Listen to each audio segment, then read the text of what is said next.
Check out this fiery scene that we're greeting neighbors and first responders after gunshots rang out at a Covington neighborhood overnight. Found one person dead inside that vehicle, and the suspect is now in custody. Investigators say the violence happened between two neighbors on Westview Drive. Let's get to Fox Tyler Finger with the latest. This is where neighbors say that vehicle burned with a victim inside. You can still see the burn marks left behind. Investigators say this started with gunshots and ended in a deadly neighbor killing. A vehicle fire lit up the night sky as Westview Drive in Covington became the center of a homicide investigation. Covington police say at around 8:45 Monday night, officers responded to reports of gunshots. When they arrived, they found the vehicle burning in the street, and inside it, a man dead, with the suspect no longer outside. Investigators say they quickly identified the suspect as the victim's neighbor across the street, 63-year-old Owen Holmes. Police believe after shooting the victim, Holmes set the vehicle on fire. After a short SWAT standoff, Holmes was taken into custody at around 11:30 Monday night. He now faces several charges, including murder and first-degree arson. We're doing what we can to put this entire puzzle together. It seems to be clear what the end result was. It's not 100% clear at this time as the reasoning behind it. Neighbors told Fox 5 the victim and suspect have had issues in the past, but detectives don't know yet if that played a role in the violence. Experts say they're shocked this happened because the suspect has always been friendly. Police have not yet released the victim's identity, and officers are now asking anyone who might know anything to give them a call. In Covington, Tyler Finger, Fox 5 News. Well, there goes the neighborhood. Welcome back to the Night Audit. It's your host, Chaz Barnes. If it's your first time being here, please give yourself a hand clap. Hopefully it's not your last time being here. We are switching things up. It's not only important to audit our own lives, right? But we have to audit the neighborhoods and the neighbors that we live around, the community that we thrive in and out every day. Who possesses an individual to not only to shoot and kill his neighbor, but burn the car? He shot the man 7 times, like do. It was like maybe like a mob hit or something.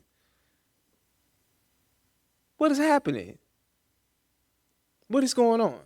I reviewed this story a couple days ago because I thought about it. I was like, okay, let me just check it. I was checking around with some other stuff around the way, and I said, okay, I'm gonna test pilot this on Fridays. I said, okay, Fridays might be the day that we kind of deep dive around crime and all of the things that go on around pop culture. Thinking we're gonna make this Crime Fridays. I don't know. I don't know what drove a person to do this. I don't know what the feud was about. I don't know if Mr. Holmes was married, going through a divorce, going through a custody battle. I don't know. Okay. So obviously it's not their first time these two individuals have had words. Guns probably have been drawn. Okay. But it's funny how they say, well, he's a friendly, nice person. That was nothing friendly about that. There was nothing friendly about that at all. Mr. Rogers will be rolling in his grave right now. Shame. Shame. Shame.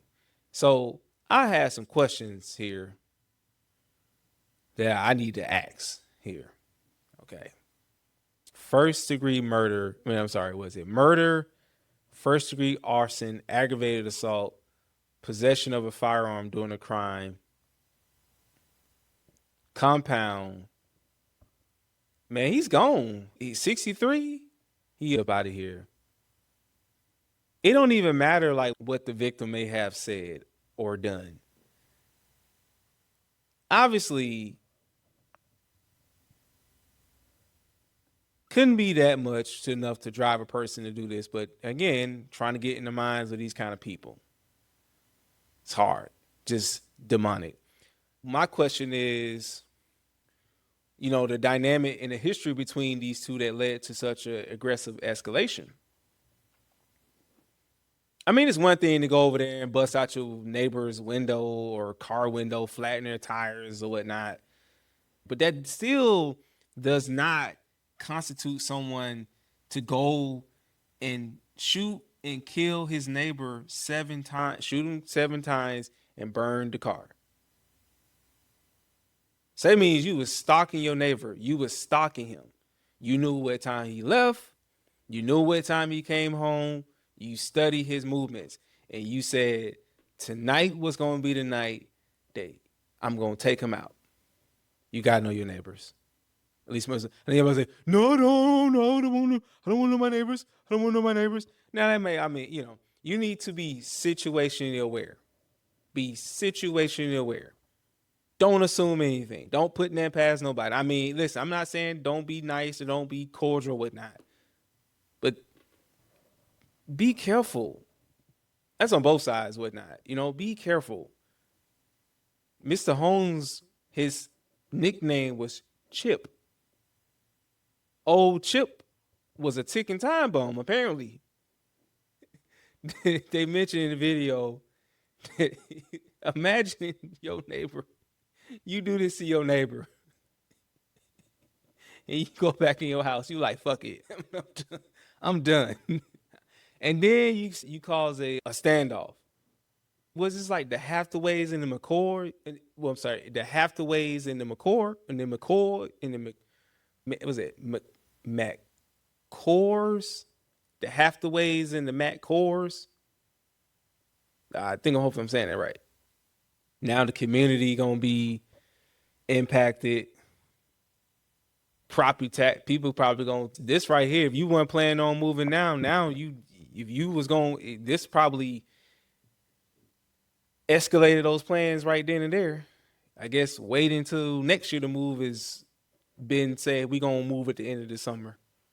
Imagine coming home from work and you seeing a burning car and police presence. You seeing guys with rifles and stuff like that. And you like, what the hell is going on? Oh my God.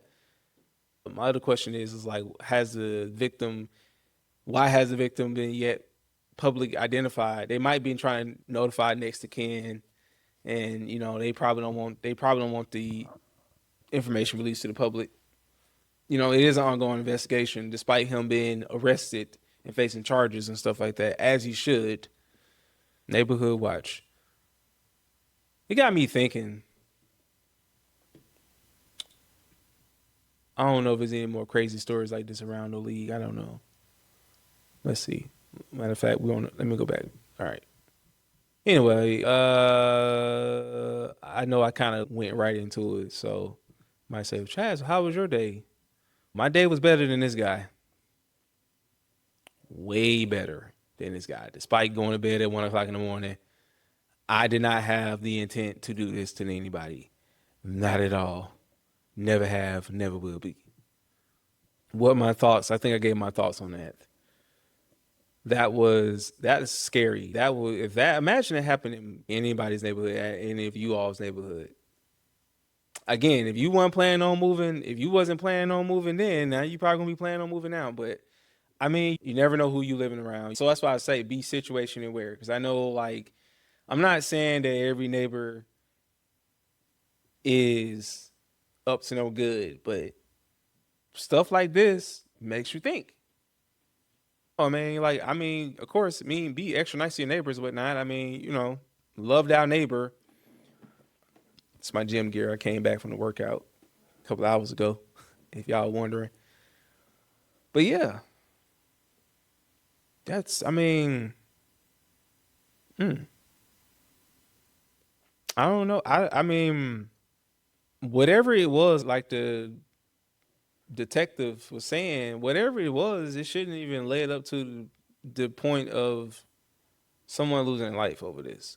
Whatever it is, what if it was the Christmas, if I'm just saying Christmas lights, or you blast your music too loud, or you didn't cut your grass, your grass is uncut. I don't know if it's a HOA. I don't know if it's a HOA area. So regardless. And Mr. Holmes had a keep out yard sign. I don't know if it showed in the video or whatnot. I think it did. One of the other networks, I think, showed it. But yeah. I'll say, honey, pack up the van. We're getting up out of here. Listen, one crime is too many. one person get killed, that's one too many. It's one too many. And that's not saying crime don't exist everywhere, but that's one too many. Okay? That's one too many. Because, again, it ain't like Mr. Holmes fled the scene. Mr. Holmes said, you know what, hey, I'm gonna lock my ass in this house. Y'all gonna have to come and get me. I don't know. There goes the neighborhood, folks. There goes the neighborhood. But yeah, man, this is a short episode. I would say Friday is probably gonna probably have like maybe 2 stories, maybe one big local story and one big national story. Maybe pick a city and pick somewhere around that way. And if anybody live in a neighborhood, let us know. Let us know over here at the Night Audit if you live in a neighborhood.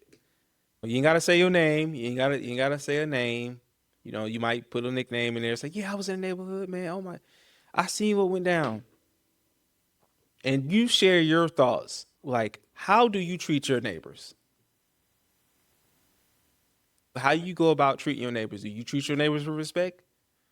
Because I know a lot of people don't like the nosy neighbors, but this is when you need that because, I mean, like, if any other neighborhood, they probably like, oh, that's just another Monday night. I mean, police come, but you know who did it, but you ain't going to tell who did it. But I don't know, man. They said he was friendly and nice. But anyway, thanks for tuning into this episode of the Night Audit with your host, Chaz Barnes. Again, let me know. I've dropped the question inside the comment section. How do you treat your neighbors? What's your interactions with your neighbors in your community? And do you fear stuff like this happening? Or if maybe not something like this, or maybe said it was a police standoff, nobody didn't get killed or anything like that, but you let us know. We need to be aware of things. We got to be situation aware what goes on in our communities, right? So again, make sure you hit the like button, comment, subscribe. I will catch you all next week here over at the Night Audit. Peace out. Good night.